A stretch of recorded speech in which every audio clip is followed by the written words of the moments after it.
We're 5, 4, 3, 2, 1.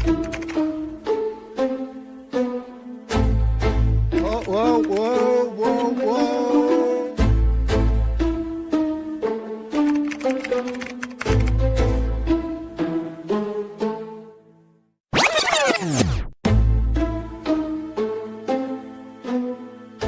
I'm Rod Duff, your host. And I'm producer Barbie. And together, we bring you our podcast, Insights and Straight Talk. And with that, producer Barbie and I are out.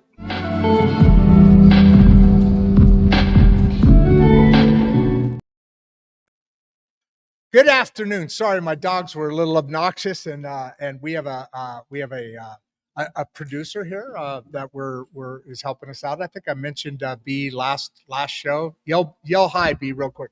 Boomer, leave him alone. Yell hi real quick. All right. So good afternoon, and welcome to Insights and Straight Talk. I'm Rod Duff here with producer B. And before we do anything else today, I want to acknowledge something simple, something human. Over the last few days here in Mangum, one of our candidates has been out chasing cattle that broke loose from a ranch. Not metaphorically either, literally. Long days, dust, responsibility. You know what? No press release, no camera crew. That may sound small to some people, but around here, that's leadership, my friends. And that's why this conversation matters, because a lot of what we've been talking about nationally, about outrage, division, broken trust, and systems that don't listen, stops being abstract the moment it lands in a place like Mangum. Mangum, Oklahoma, my friends, a place where you still run into the people you disagree with at the grocery store, where leadership isn't theoretical, where life doesn't pause because there's an election tomorrow. Last week on Open Mic Friday, something unexpected happened. Mary Jane Scott joined us, expecting to stay for about 20, 30 minutes. That was the plan. That's how things work, right? According to plan, that's how they usually go. But because of you little shits, because of the audience, because of your questions, your comments, your curiosity, she stayed with us for an hour and a half. Not campaigning, no, talking, just talking about service, right? About loss and responsibility, of course, about what it costs to keep showing up when leadership is not glamorous. That moment told us something important. It told us that when people feel heard, when the environment is respectful, unscripted, and human, real conversations happen. And those conversations don't need shouting. They don't need talking points. They don't even need sides. They need listening. That's all. That's what today is about. This is not a debate. This is not political theater or anything like that. This is not about winning an argument. It's about what leadership looks like when it comes home. Today, right here, the day before the February 10th special election, which is tomorrow, obviously, that's for mayor and city commissioner. We're continuing that conversation with Cooper Earls. Let's call him Coop. A Mangum native, a Marine, a young man whose life has already been shaped by service, injury, responsibility, and reality. And I want to be clear about the tone, okay? This show is meant to feel like two people sitting on a couch at a friend's house, talking honestly about life, leadership, and the world we're inheriting, while the community listens, asks questions, and participates in real time. Because leadership doesn't live in slogans, it lives in moments like this. So if you're watching live, you're invited to do one thing today. 1, slow down. Well, 2, listen. Ask real questions. Okay, there's 3. Discomfort isn't a flaw. It's often the sound of listening returning. Let's begin. How you doing, Coop? Good afternoon. Why'd you take your hat off? I got my hat on. Put your freaking hat back Well, on. I thought it was more formal, but you're right. There it is. That's yeah. You could throw it back on and off if you want. So I asked you. You heard the monologue. I told you I was going to give you a little bit of crap about your Yep, and costume, you did. guys. Last night, if you remember, we've got a couple of people starting to sneak in here a little bit. If you remember last show, our on Friday, not last show. God, we've done several since then, but Friday, Mike, we had Coop on as well. You guys were asking a number of questions, and Coop was out wrangling down cattle. What broke through a fence, and the ladies all chase after him, or something like that. Yep, exactly. So tell me, what's the journey? Okay, so I know the journey, but they don't. I mean, probably some of them do. I'm guessing. I don't know, but at the end of the day, what's the journey? You know how I like to open these shows up with the journey that put you on the journey that brought us here together, and you know yours is through service and really an impressive. We've had a couple. We've had this is our second show today, and today, honestly, some of the most impressive people from my. Now, you may go screw everything up. I don't know, but coming into this, I've been very excited because a very impressive presentation position where you are. You're stepping into a leadership role, or you're stepping into putting yourself out there for people to look at you at this young age and go, "I judge you." That alone isn't an easy thing. Sorry, I'm just making some room over here for my partner here. But that alone isn't easy. But then, God forbid, let's say tomorrow, Wednesday morning, you wake up and you're the new commissioner. That's a big thing. You're a 19-year-old young man, obviously a huge leadership background in what you've done. We'll get into all that. But what is the journey what is that journey that puts you into right now at this age, being willing to kind of put the town on your back a little bit and carry us forward with obviously open ears and open arms? Yes, sir. Well, getting to this point today, I mean, it's been a very simple life. Maybe not to a lot of other people, but to me, it has been. Born and raised here in Mangum. I lost my father at a very young age. So I'm sorry. Starting there, I mean, you already have to step up and become a man at a young age. And then going through high school sports, I mean, I led as a captain in my football team. Joined the Marine Corps right after high school. And, you know, after the injury and everything, I ended up back here in Mangum. On my way back to Mangum, the spot for commissioner opened up, and I told my wife that that's what I wanted to do. And so here we are. Yeah, you mentioned that the other day. I mean, your injury from with your service, as I talked about, actually in the other opening, did kind of a prequel on Friday to what we were going to be talking about today. And in that discussion, we were talking about how I mean, your service from the. By the way, we have almost 100 people on already. We haven't even gotten started yet. Your service to the Marine Corps, hoorah! Thank you as well. You bet. Is like 3 days ago. Like that injury, what's it called? Honorable discharge. You just left the Marines like within a week or something like that, Yes, isn't it? sir. Because of that. Tell us about that. So I tore my ACL in my senior and junior year of high school of football. Both. Yes, sir.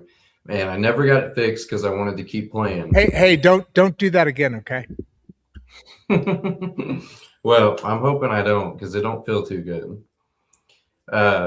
So after tearing that, my whole life I knew I was going to join the Marine Corps. There was no other option, no other career path. So we snuck it through. Somehow they didn't catch it. And You know, Not at first. I made it 2 years in, and about a year or maybe 6 months ago, I had surgery, and they finally made me get a surgery. And after that surgery wasn't successful in healing time, you know, they thought it was best that we part ways. So Yeah. So, and that makes perfect sense. I mean, obviously, there's no begrudging on your side or discomfort or whatever. I mean, it's like your whole life. This is what you were built to do, is to serve, and so got a lot. You know, your journey went down the direction. You served your team in high school. You served the. I'm sorry, I'm new. You know, I'm a northerner, and I'm sorry, but what is the program that you were also in the room? The ag, FFA. the FFA. Tell me about that as well, because I know what a football captain is. Hey, love it. Uh, but I'm less familiar now. Out in Pomona, out in California, they have a lot of farming, so Yeah. I'm kind of familiar. But fill us Northerners in on what real life is all about. So FFA is Future Farmers of America. We're very blessed and lucky to have that class and foundation in our schools here in Mangum. And there's officer roles you can run for and be elected into, and it's voted upon the students. And I was lucky to serve 2 years as an FFA officer. So, and what are you doing in that? Okay, so the election happened. It's jumping up really big now. We're climbing towards 250 people on right now. So say hi to everybody. And go ahead, wait. And I'm going to tell them, subscribe, please subscribe, and carry this message forward, and like this episode, of course. But thank you to the Mangum City Library. You see, I put it over on your side. The logo for the library is up there. Honestly, it's kind of a boring logo, but oh well. It is what it is. They do a lot of work for us, as you can see, where they're third floor, and they've been very kind and do a lot of work for us and sponsor us on top of all that. But so in day to day, so in your FFA, what is that? What were you doing actively, or whatever it is, day to day, week to week, month to month? What are your active duties so you have the other people in the organization, the students vote? Basically the same thing. Your team votes for its captain. The students here are voting for that. What was your day to day after that election was over for the next 2 years? It's plain and simple. I mean, you're leading by example in the ag room and outside of it. Personally, I didn't show any show livestock, but I was there at most of the events and competitions. And so, I mean, you're just looked at as a leader, and you're supposed to lead that way. So that's what I ran for. You know, it's funny that you positioned that answer that way, because I like that. And the reason I do is because it's very much something we believe in that, you know, we with the Regeneration School project, you and I have chatted about this, that 5th core subject. We won't get into it, but at the end of the day, children learn, right? They're sponges, right? Actually, if you want to really get to the extreme, but like you said, you lead by example. Just like your kids, just like the next generation inheriting what we either do or don't do in this time, they learn by watching us. They see how we react to things, how we take an issue and respond to that, how we, stress comes on, how we handle that. They learn more from that. So when you talk about leadership by showing up, by example, that's how most people learn. Because I can say anything I want, but until I prove myself by what I do, wow, we're at 400 people. I'm sorry, I misunderstood. We're at 400 people. But unless we lead by example, there's really no there's not as solid of a learning as otherwise just telling people what to do or not to do, right? Yes, sir. Yeah. Hey, I'm curious. Before we get into some of these questions, and there's actually quite a bit, if you could see on your screen there. Uh, Dirk has, how does Mangum keep leadership so personal and connected? I think we both know this. This is Mangum, man. If I got to see you tomorrow. There's only what? How many aisles are there in the local grocery store? I Not a think lot, it's but about 5. yeah, exactly. So we're going to run into each other. And that's the beauty of this type of election. And people always ask me two things when they find out I moved here a little while ago from Chicago. They say, first, why? and it's because of all these things that we're already talking about and going to talk about. And the next thing is welcome. And we're glad to have you here. And that's one of the reasons for the answer to the first one. So how does Mangum keep leadership so personal and connected? That's simply a choice. I mean, your involvement and your choice of being a part of a community it's all on you.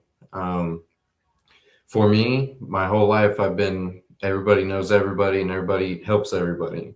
And so, like you said, running into each other at United or ball games, I mean, that's all on you to keep that interaction and involvement with people a part of your community.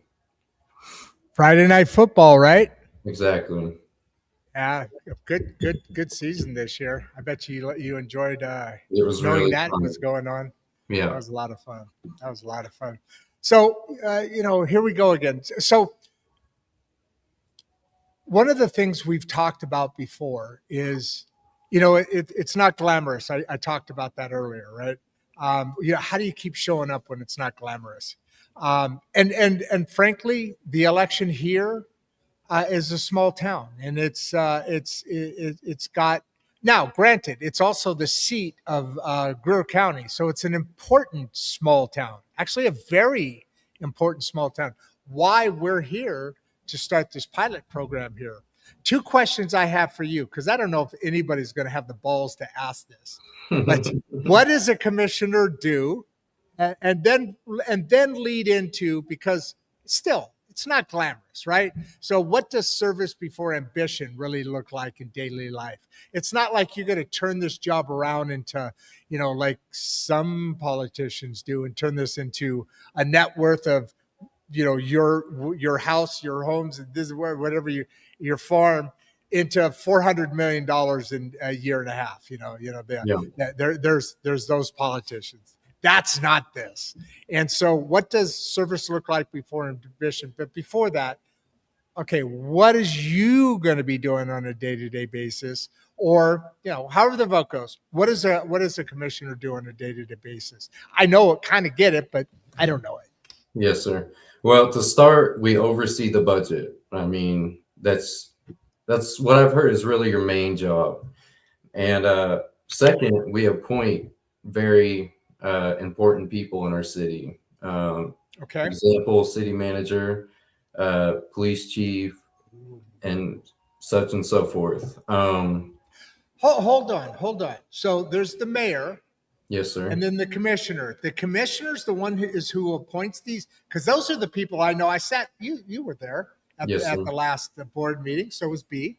I sat next to the police chief. So that would be a position that the commissioner appoints, as well as a bunch of other ones. The mayor's not the one appointing those. Yes, sir. And as far as I didn't know that. Goes, as far as the police chief, that may fall under the city manager, but like I said, we appoint the city manager. So yeah. Interesting. And then as far as the agenda goes, I mean, we can bring forth ideas and projects, and if they're not being brought forward, then nothing is getting done. So that's our main job, is to bring ideas and work to the table. So in other words, you're out there and you're talking to the people of the city, and you also have eyeballs, obviously. You do, right? You have eyeballs. Yes, sir. And you're saying, I'm bringing this up because I'm on a little bit of a heart thing. The roads could be a little bit better attended to. Now, we had that. You listened to the last show, the Friday show. Yeah. We talked a lot about. We didn't talk a lot. We talked a tiny bit about the show, the roads, and there is a cost. I mean, we've got a number in our account, right? I'm sorry. The city has a number in its account right now, and then that's an ongoing. Hey, it's city's a business. It's got revenues coming in, bills going out, employees, on and on and on.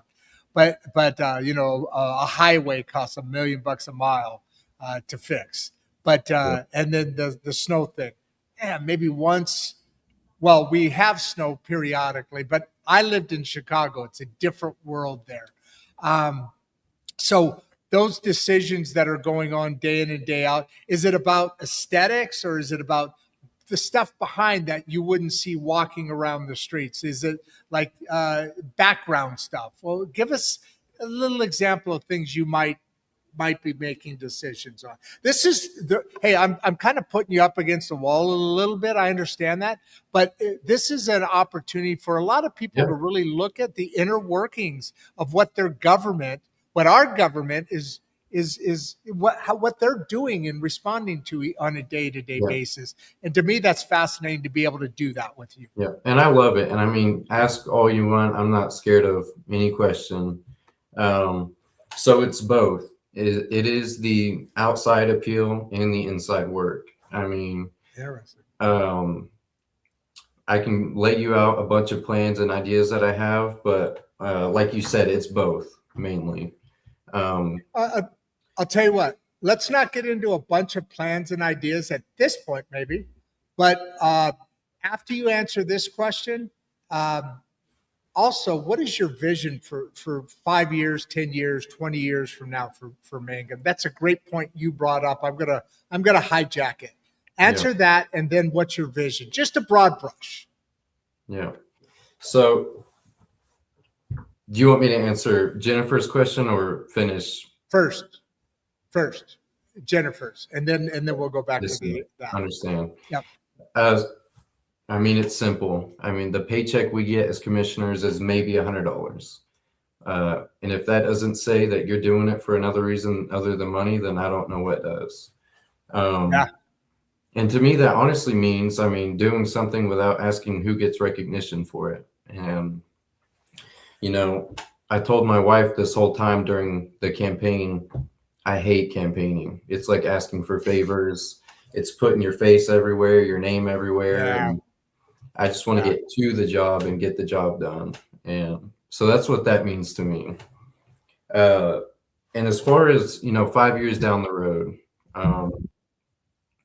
one of the biggest things has been the most obvious one, and it's the roads.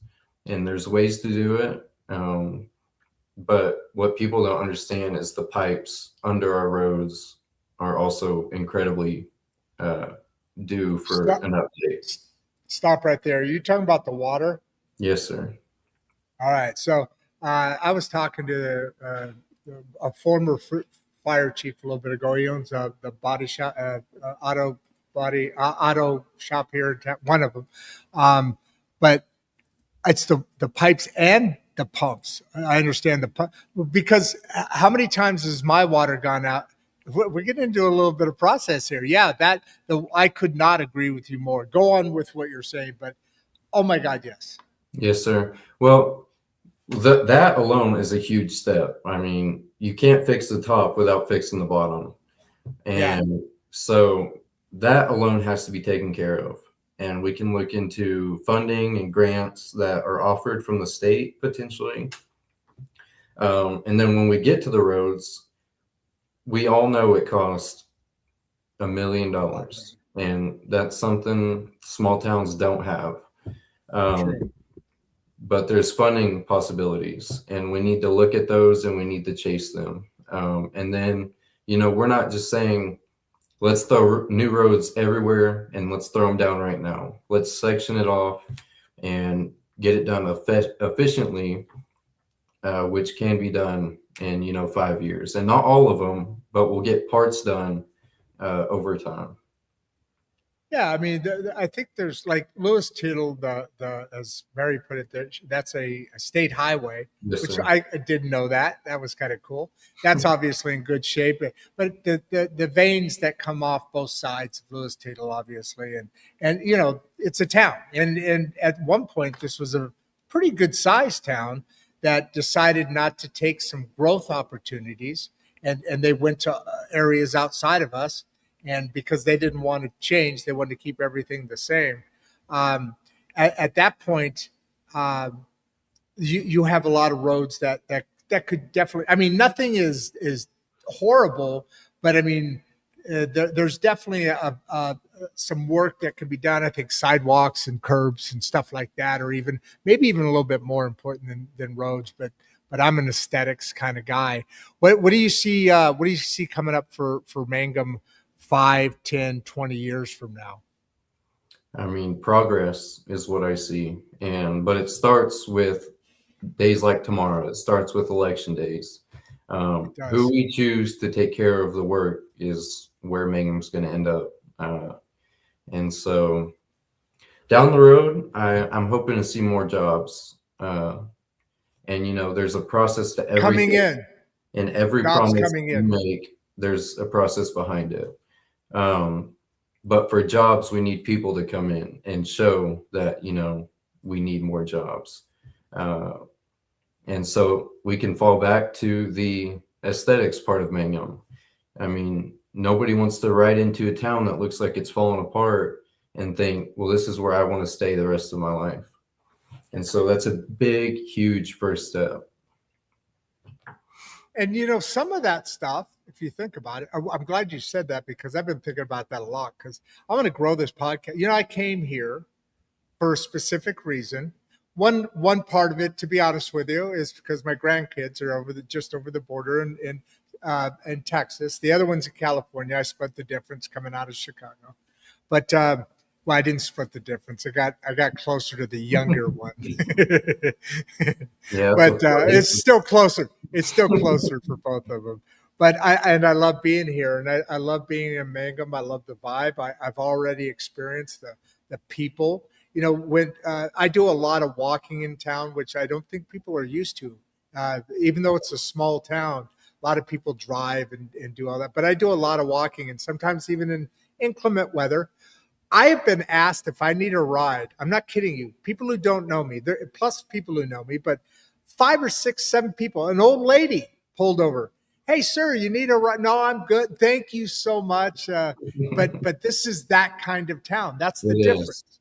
Yeah. And Dennis, in the counter side of that, okay, why do communities like Mangum experience fractures before bigger cities? This is a question that's come up in the last several shows. For some reason, it keeps popping up, and I think that's I think fractures are less noticed in bigger towns because it's so noisy. And Chicago's got how many millions of people? I reference Chicago because I just moved here, right? Here there's a lesser number, and when somebody has something going on, it's now. It's people know now what's happening. In bigger towns, it's busy and noisy. What's your answer to that question, though? Well, We've already been going 30 minutes. It's like Holy. you just said, a million people will stop you and ask you if you need help. And with smaller towns, we're afraid of change and upgrades. And so, when bringing new jobs or new people in, everybody's afraid to lose, like you said, this pulling over and offering help.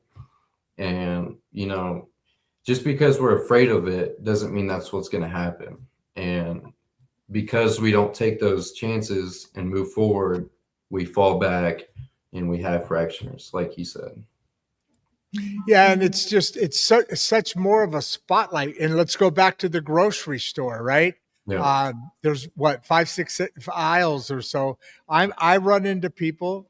That's why people probably pull over and stop and offer me a ride because, like you said, there's not a million people in this town, and we're not yelling past each other and running past each other. People slow down.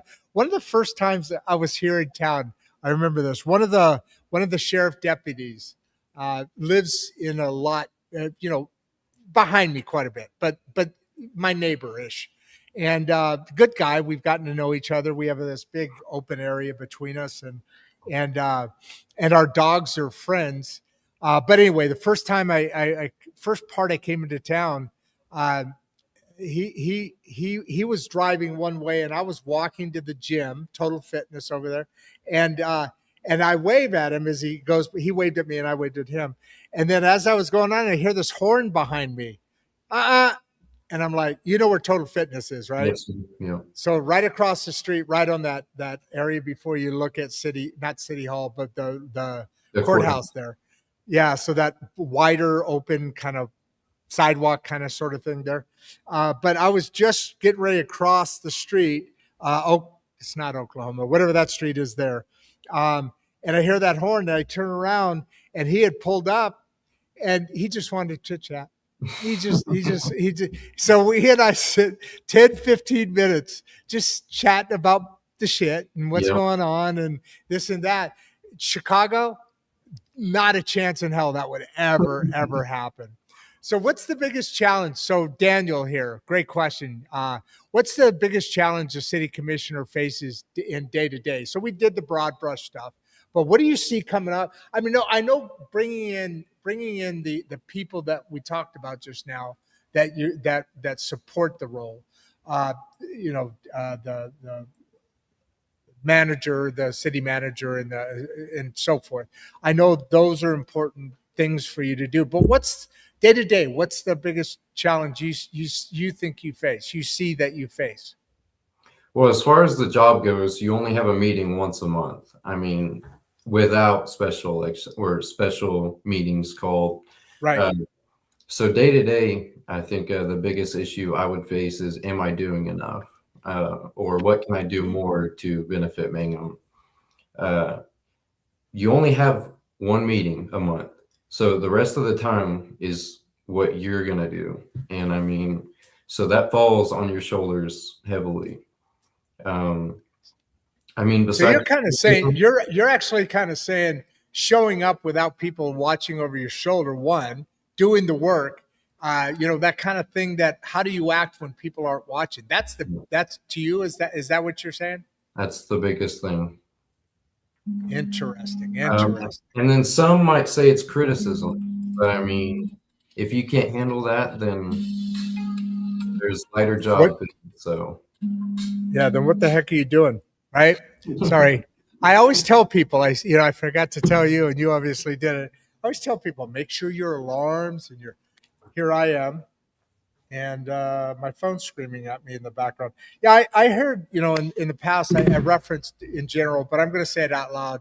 The military base was supposed to come here. This is my opinion. I'm a citizen. I'm officially a citizen. I'm going to vote tomorrow. I have, the Catholic Church over there is my place. I don't know what time do the polls open? Do you know, like 7 or something? 7, I believe, or 8. 7 or 8, depending on the location, probably. Yes, because I assume there's a couple locations in town, or is there? Yeah. Okay, so depending on that, hopefully it's 7, because I'm going to check and see if my Catholic Church is open. I've gone by a couple times. There's no freaking signs out or any. What I guess they wouldn't do that. It's a Catholic church, right? So, but anyway, me personally talking here, you're not talking. This is not, folks. This is my issue, and I'm from Chicago. So to me, I have heard this as I came in. Again, I've only been here 5 months, but I've heard this as I came in that there is a generational group that also has made a lot of money, has a lot of money, holds on to a lot of money, and that's irrelevant. But my what I'm leading into is they didn't want growth. They wanted everything just like it is. Everything's fine, but that was double the population or so, and a little bit more as an operating city. What they didn't think about was that military base is just up the road a bit, and I don't remember exactly the location. And then there's the school, the junior high school, and that so now everything's feeding into Altus, which is blowing up out, and great, super. Because here's the thing. people can drive from here to Altus. It's only 20 minutes. If I lived in where I lived, it may only be 5, 6, 7, 8 miles away, but it's still a 30-minute drive. Here it's 25 miles and a 25-minute drive, right? Yeah. But it's still, so, that kind of stuff. And it's not like we need to become one town or the other. But I agree that we should look for opportunities to bring something in. And I look at the aesthetics of the town, and it's tough to do that because there are some people that are opening up restaurants, and there's something going on. They are investing money from the city back in, and that's encouraging. The reason I go on that whole dissertation is because I'm looking at the show continuing to grow, and at some point, people wanting to come and listen to our story on, in the audience or whatever, which we can't obviously necessarily do that here, but I got some ideas. So all of these ideas, in that vision, you want to bring people in. You want to bring in. How does that work? I mean, is that something that a person who has the energy, and we're on this kick right now. We're on this arc where we're rolling into fitness from civic duty, because you got to be you got to be a strong, to show up every day, to go to a meeting at 7 after you've been all chasing cows, and to show up, for showing up and doing the things that you need to do. You got to be healthy enough to help a neighbor, all that stuff. So, there's that energy aspect, but what are you looking, how do we bring in some of that? Are you the energy of going out and looking at the connections, talking to people in town? What's your approach? How are we going to bring people in? And then I've got a question from a guy I have to give a shout out to. But go on with that answer, would you? Well, it's exactly that. I mean, it's the energy. It's going out and meeting people and building connections. The job's not going to do itself, and the people aren't going to find Mangum themselves. We have to go find them. And not only that, we have to show what we can offer. Nobody wants to come here if they don't get anything out of it. And 100%. so, that can go to aesthetics. I mean, do we have enough pride in Mangum alone to put in the work of what we look like? Or, it's things like that. It's showing pride in that we're here and we're here to stay, and we care about where we stay. And then people will follow along. I mean, but if there's nothing that we can offer, then they have no reason to come here. Yeah, no, that makes perfect sense. And it's kind of what's happening in this town right now, isn't it? Exactly. There is no reason for people to come here. People are leaving.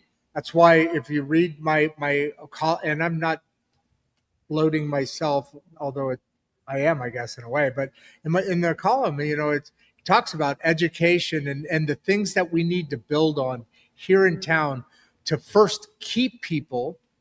Because the whole thing is, if you live in rural America, if you're ever going to make it, you got to go somewhere. Yeah. Right. I mean, exactly. that's and it makes sense, because rural America is rural America because it's rural America, and the opportunities are different. I've lived in big cities all my life, so I know the difference.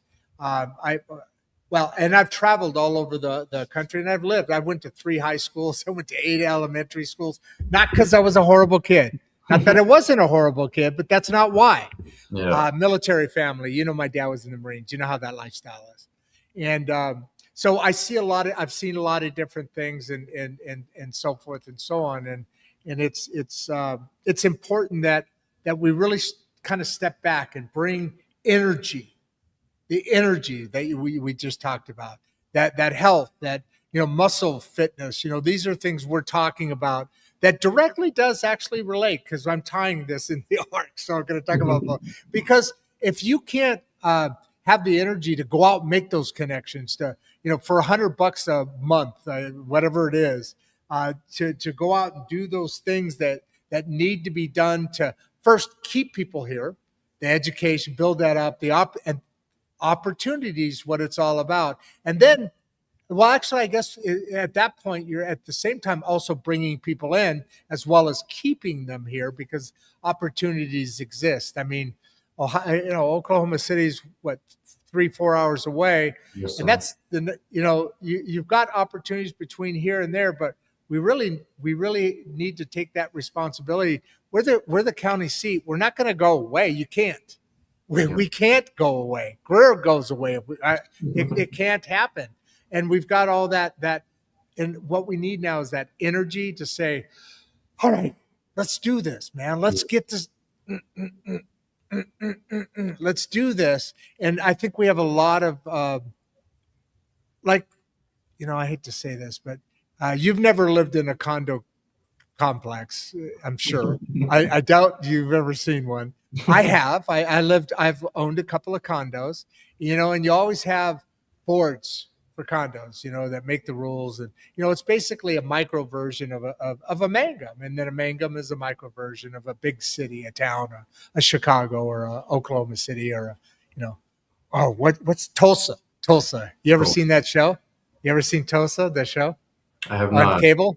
No. You should check it out. You should check it out. It'll make you proud. It's an Oklahoma thing. But Well. at the end of the day, that energy and that vision and that willingness to talk to people, and hopefully, after the election, then what settles. And if you're standing there going, "Hey, Rod, let's have some discussions. I'd like to tell people some ideas and this and that." I'd love for you to share your ideas now if you'd like to. Well, it's all what you're saying. I mean, I had a meeting with somebody very important in Mangum during this campaign, and they told me this is the first time anybody ever reached out to meet and talk about ideas and discuss things. And, that shook me.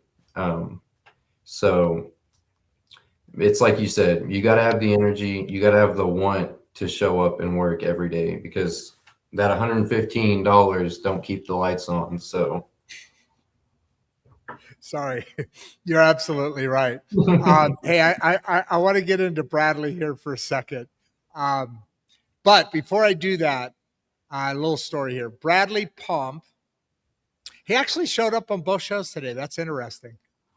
Anyway, he showed by random. I don't know. I have no idea how, but my very first show, actually the first couple of shows, he showed up out of nowhere, and I have no idea who the guy is, but obviously you remember his name at Bradley Pump. But he showed up, and I said, "Oh, you know what, dude? You know what? Anytime you come back to the show, when I see you, I know I'm going to remember that name. I'm going to give you a personal shout out." So Bradley Pump, personal shout out, man. Good to see you here, brother. But anyway, he asked, how do leaders handle life interruptions? And it's going to happen, right? Yeah. While servicing their town. And I know it's going to happen because I've heard two or three or so times where pipes have busted and certain parts of the city water is shut down for a while. Yes, sir. Well, I have a hard time. How do you handle that?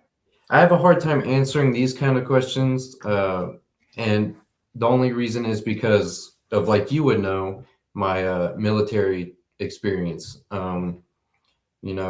Going through, you're taught you can take this whole load on your shoulders and you better keep moving. And Yep. Not only that, but you get taught to how to handle it. My wife and I will do home improvements every once in a while, and she'll get frustrated and quit, and but I'll have to stop her and be like, slow down, breathe, and look how easy this can be, and we'll figure it out. And so questions like that, of course they're going to happen, and they're going to suck when it happens, but you got to keep moving. Yeah, and that's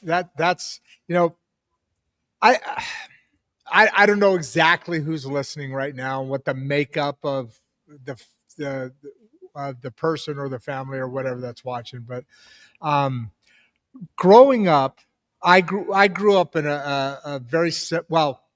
My father, they divorced when I was in high school. I didn't lose my father as a young, but basically our lives are similar. Well, they're not similar at all. You live on a farm. I lived in big city. We both have grown up in a military family, and we know what that's like. So at the end of the day, um, I raising my kids and me myself being raised and so forth and so on. Sports is a great sports. It doesn't replace parenting, but what it does do is it causes you to really stretch to see where you go out as far after failure, and you keep going. You know, they're in every game, in every season, in every team, in every situation, there's failures that happen. And the more you can expose yourself to that coming up, the more, I don't want to say thick skin, that's an easy way to put it, but the more I think intelligent about life.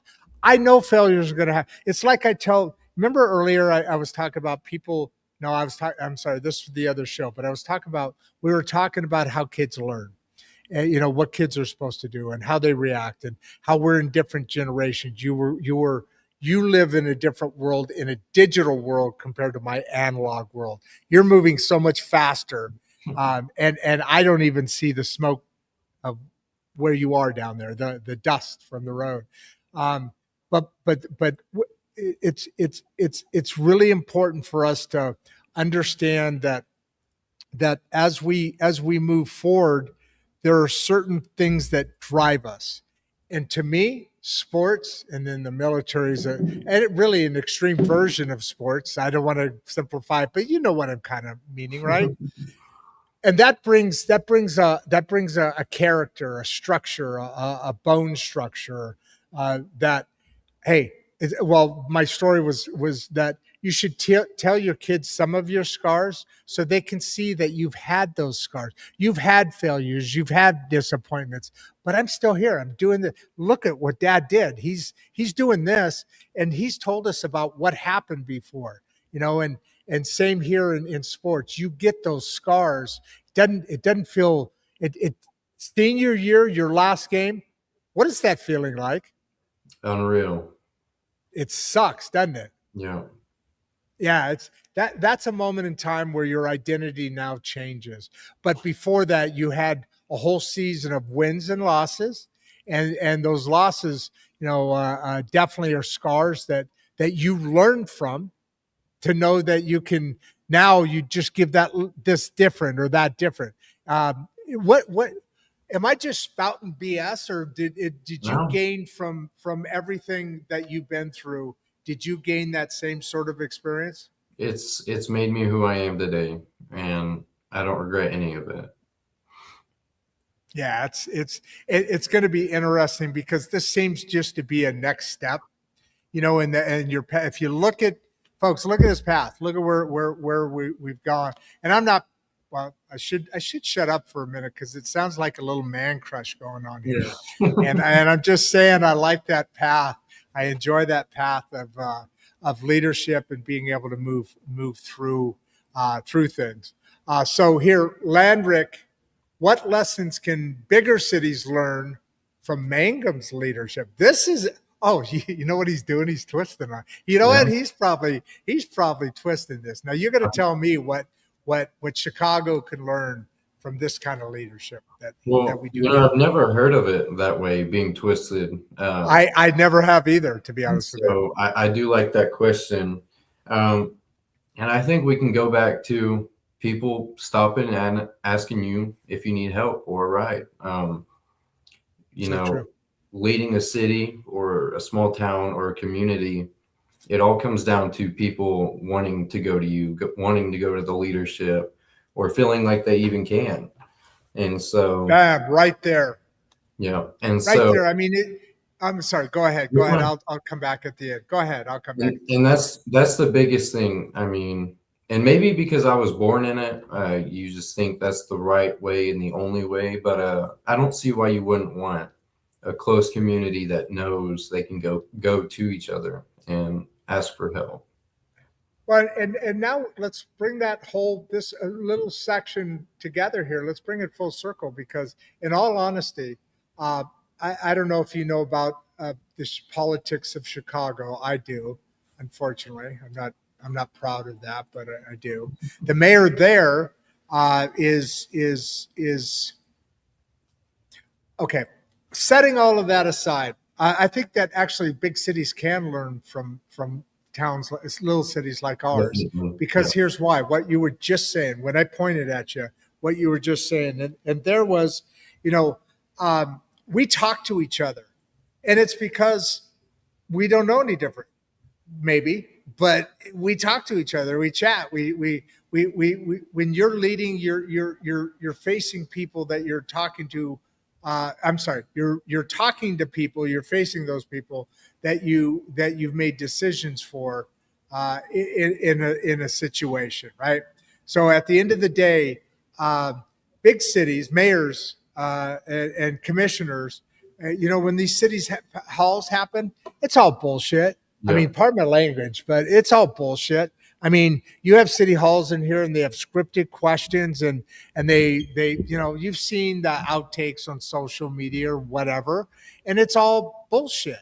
And I'm Yeah. sorry for saying bullshit about bullshit and saying bullshit again, because it's so. Can you tell I'm a little irritated by that? There needs to be a responsibility of leadership to its people, and the reason being is because at some point, the American people are going to actually start doing what the founders of this country created for us, which is the first, we have free speech, which sometimes goes against us, but that's the difference. I mean, honestly, that's the difference between us and everybody. In Europe, if you do a meme against somebody, you literally go to jail.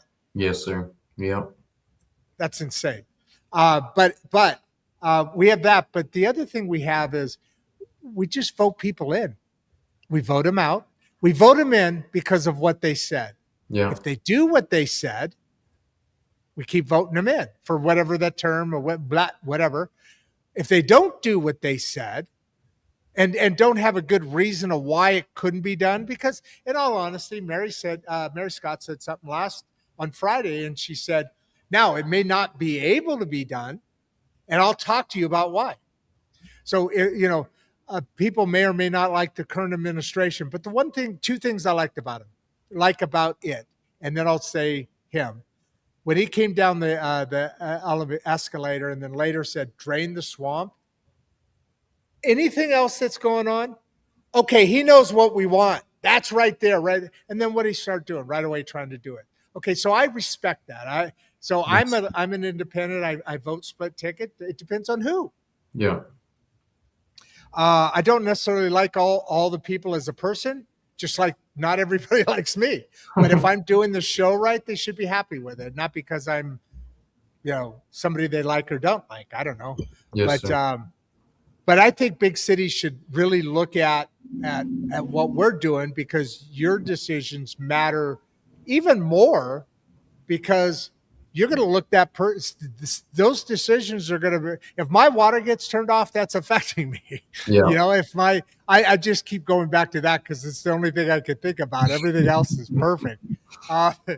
But so anyway, I just think that actually, you're right. I've never heard it. You've never heard it put that way. But Landrick, hell of a job on that one, to be honest with you, because big cities really have a lot to learn from the approach. The approach, because of cities like us. So Dirk, I love how real story. Oh, wait. Oh, you read that one. Sorry, he's not talking to me. Go ahead. I love how real stories are highlighted instead of slogans. And he Isn't that nice? appreciates that. It is.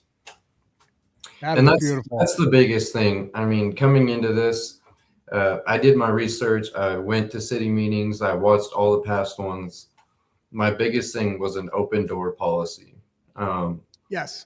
Come to me whenever, what time, wherever, it doesn't matter. But I also encourage people to don't complain, go to the meetings, go vote, and it's all on you. And so, and my biggest thing was transparency and open door.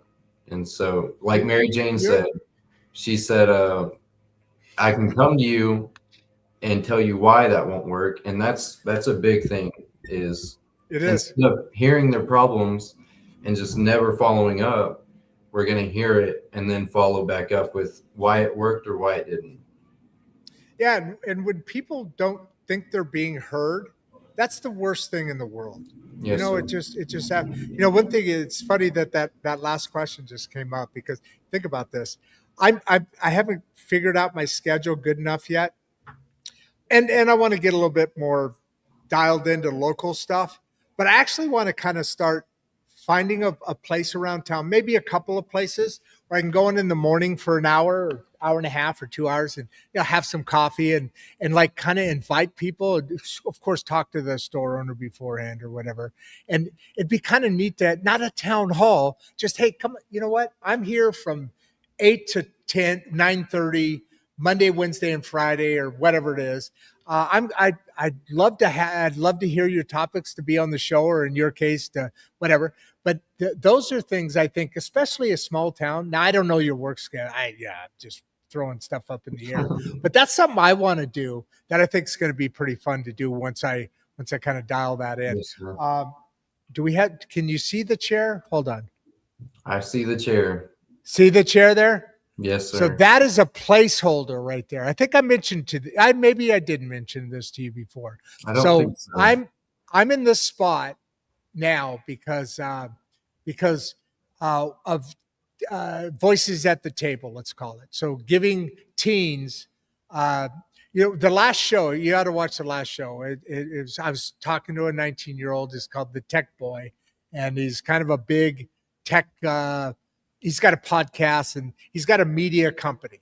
Yes, and sir. And it kind of like same thing I do, but he's 19 and a hell of a lot better at it than I am. But that right there is because we're going to be up on stage. See where the piano is by the flag? I don't know. Yes, sir. I'm mirrored, so I'm screwing. So we're going to be up there, and we're going to have all this with parents and children with their kids, and voices at the table. Where now we have these people coming in and chatting with us.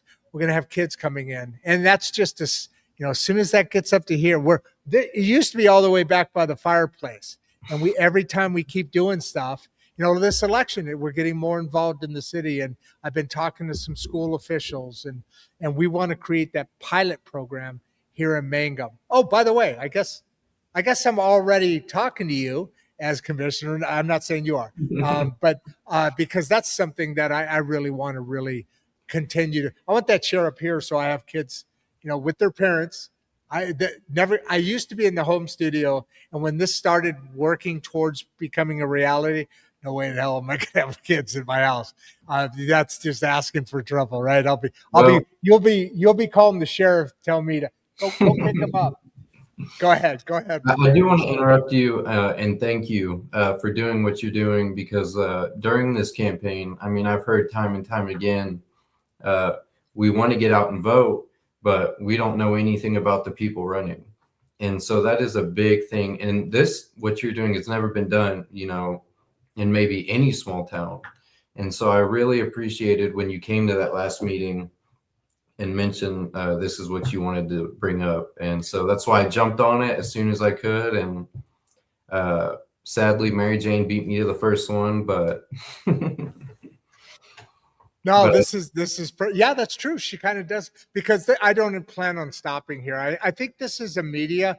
I mean, yes, and what gave me the idea, honestly, I read a column in the Mangum Star, but what gave me the idea is seeing your article, and then I noticed there were others in there as well. And yeah, there's that brief, couple of paragraphs in there, but I think people really need to get. They don't even do this in big cities. The city hall is a fake thing. Yes, but it's fake news. No, I'm just kidding. But at the end of the day, especially small towns, and you get 4 or 5 people running. You want to hear, what's going on, and yes, I want to know what your platform is. Of course, yeah, and that's what newspapers and that does. But I want to know, okay, that's your platform. Why is it your platform? Who are you? Would you read Jennifer's comment here, would you?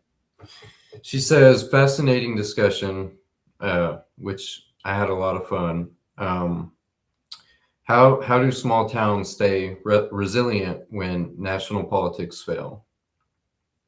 I think that question came in before, because I think you just said, and you're welcome. And thank you for saying that, by the way. I think this is important. And I think that this is, we talk a lot about becoming an influence as things radiate out from Mangum, because we're small enough to be controllable. We can do things. We can be agile. Yes. For Chicago, you can't be as agile, right? And I really I want to stop saying the word Chicago. But at the end of the day, I think that what you said there is important, because I think big cities really, and states and the national. I mean, people should have this discussion. Our politicians are our people. We're putting you in or somebody we're putting into the commissioner's office, and it's because enough more people than not thought that you or that or them or they. Oh, I shouldn't say that, but they are the right position for in their opinion. So enough people voted you in. Okay, that's all. But this is something that not even big cities do, and I think it's just the new, away from the sound bites into the long form media. That's what this long form media. In other words, some dude yapping for an hour and a half, right? Yes, Not sir. 20, not 3 minutes, then a 5-minute commercial, and then 7 minutes and a 20-minute commercial. Real actual information. Read this one from Danny, would you? How does education play a role in shaping future leaders here? How do you think? That's the bottom line. I mean, that's where kids start. That's where everything starts. From the earliest grade to when you leave as a senior. That's your foundation. That's what builds who you are and what you know. And so you have to start there. And Dude, are you okay? Hey, are you okay? I didn't even realize this. We're over an hour already. How you doing on time? Holy. Well, I have a missed Okay. call. I don't know who it's from, but all right, let's we only got a couple of comments here. I didn't even realize it was, that went fast. That went really fast. I mean, Mary Jane's I thought went fast, but this went by really fast. So here we go. Education is really where it goes. And I think we're all on that same page, and whoever people vote for, and I hope all the candidates have that mission, and that, because it's about first keeping the kids here and then attracting people here, Yes. because we need to grow, and we aren't going to be able to do it without education. 2 weeks ago, or not, no, Friday will be 2 weeks. So not last week, but the week before, I talked. It was say, education keeps a community strong. Not having that, basically everybody leaves because Yes, you sir. need that education. So the last three people have already commented before, but Anita here says, how can education better prepare young leaders for real challenges? Now, this is a perfect, unless somebody else comes on. Did you see the end of the show? People kept popping up, I think, just dicking with She me. left at and she the had end. to come back. Like 3 times. It was crazy. I was even yelling at the people. That was funny as hell. But Anita, I think if everything works as planned here, would you answer Anita's question and then go into a close? There's 500 people, even Yes. more than last time. So hopefully they don't mess around with me and I can actually take a break, because I've been doing this for 3 hours now, and my voice needs a rest. Yes, sir.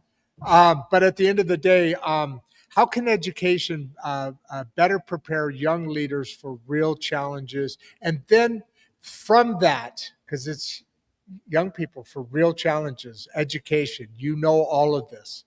You've experienced all of this real life, opportunities here. And then go into a closing statement you want to leave everybody with. Give a big wave. I'll meet you in the green room after I close down. Yes, sir.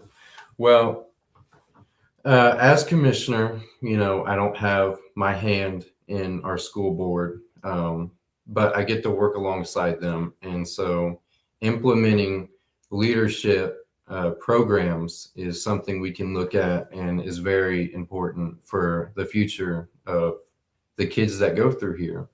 And so, like I said, your your schooling is your foundation of who you become and your home life, but you're at school for the majority of your kid life. And so that forms you. And so there needs to be programs and sports and things that can better shape you as a leader for the rest of your life. Um, and so that needs to be implemented and sealed as a for sure thing that will stay around. Um, and then, like you said, my biggest thing to leave here is, show up and show out. Do what you say you're going to do. That's all you can do. Yeah, that's exactly it. I love that. Say that. Say yeah. There. We're gonna make a slogan for you. Show up and show out. Yes, I sir. love that. I love that. All right. So now, uh, give everybody a big wave. I'm going to lock everything down. I'm going to throw you back in the green room. That's obviously literal. You're a big guy. I don't see that really happening. So I'm going to throw you in the green room. Keep your hands, your dirty little rotten mittens off the green peanuts. And one thing, in all honesty, and all kidding aside, I want to say this because I was just thinking not 30 seconds ago.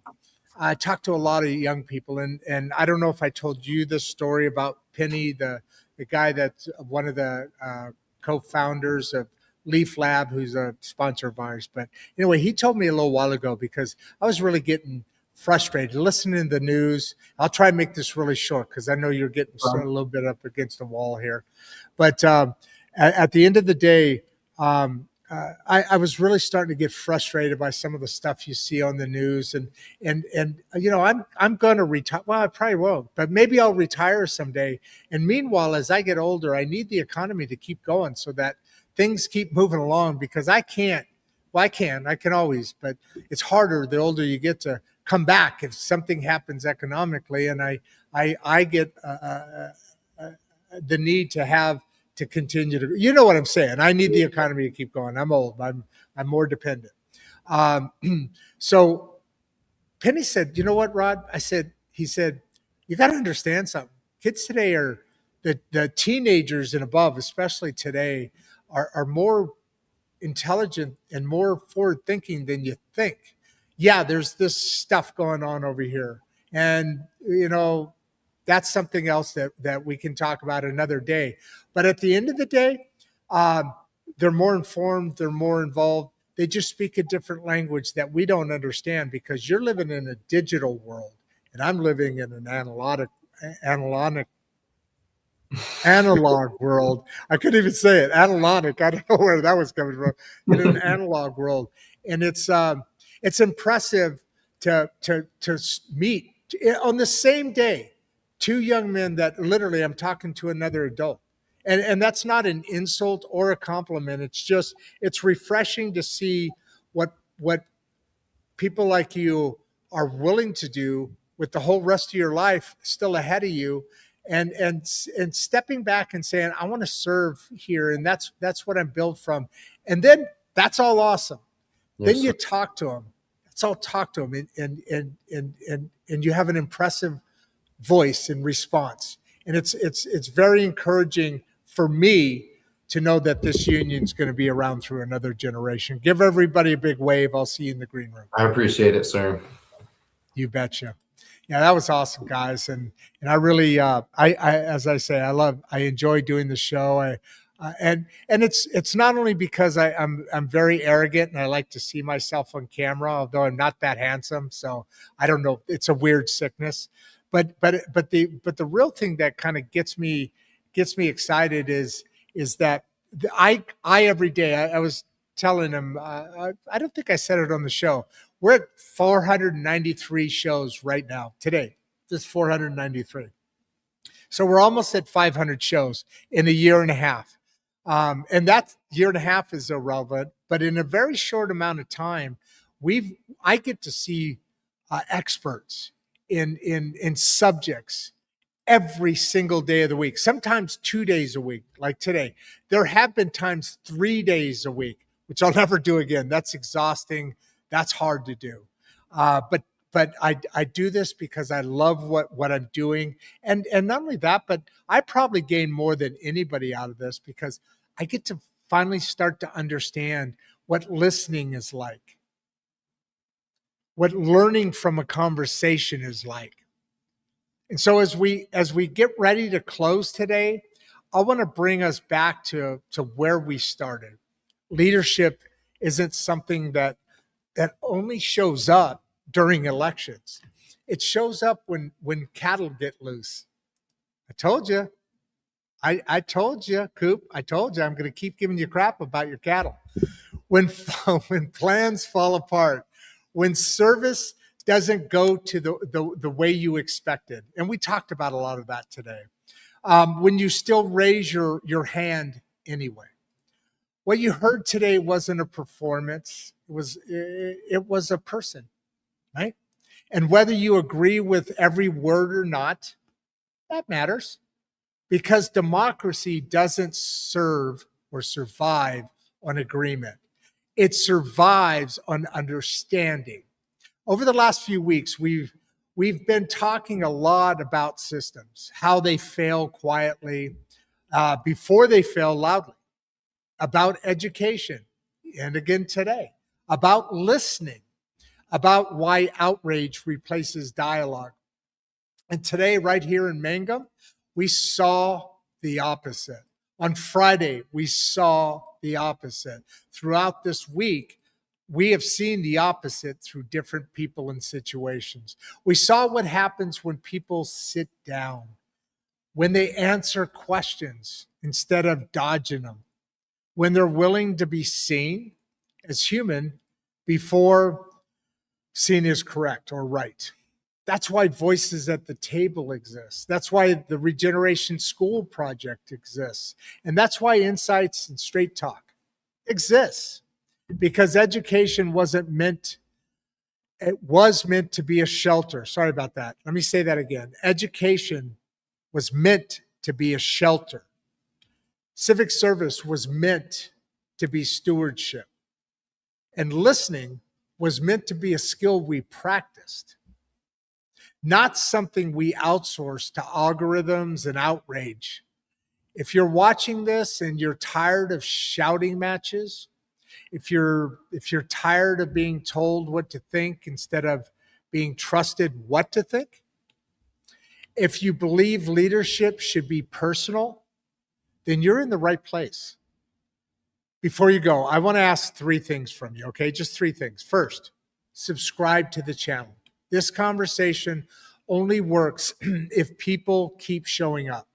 Number 2, okay? Join us on Substack. That's Inside Straight Talk, Substack.substack.com. So right, Inside Straight Talk, all together, Substack.com. You know what? That's where the longer dialogue continues. And that's where context lives. Number 3, third, watch more than one episode, okay?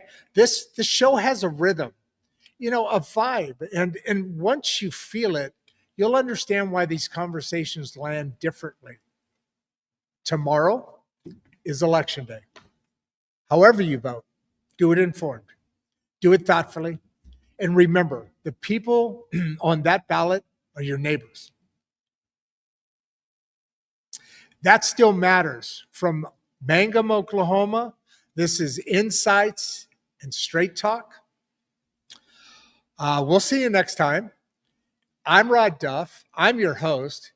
And as I like to say, Before you leave, if you'd like to watch another one of the podcasts, click the first link in the description. We love having you here and we appreciate all your support. and with that, producer Barbie and I are out.